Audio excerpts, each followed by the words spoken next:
Ils viennent fuir quoi? Ils viennent fuir la guerre. Comme vous, Européens, vous avez aussi fui la guerre.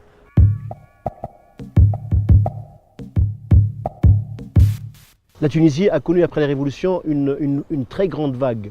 On a reçu ici 1 million et plus de réfugiés à Choucha, au sud tunisien, parce que ces gens-là qui viennent de Libye, des Nigériens, des Tchadiens et des Libyens et des Tunisiens aussi, repartent vers l'Eldorado. Je ne demande pas que vous ouvrez les portes toutes ouvertes à toutes ces populations catastrophées qui viennent fuir. Ils viennent fuir quoi? Ils viennent fuir la guerre. Comme vous, Européens, vous avez aussi fui la guerre à un certain moment.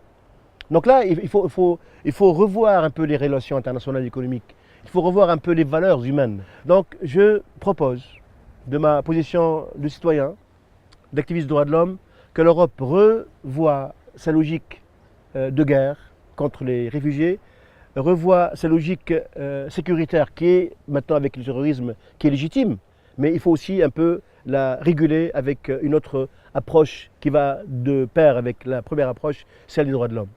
Donc ne pas fermer les portes, parce que ces gens-là qui viennent vont quand même transgresser les murs. Nous avons toujours appelé à mettre des ponts entre le sud et le nord de la Méditerranée. On ne veut pas qu'elle devienne une mer où sévissent, où on enterre sans linceul des jeunes qui fuient la misère et qui fuient la guerre. Restez attachés à vos valeurs universelles que vous avez vous-même signées. Vous avez même une charte européenne des droits de l'homme.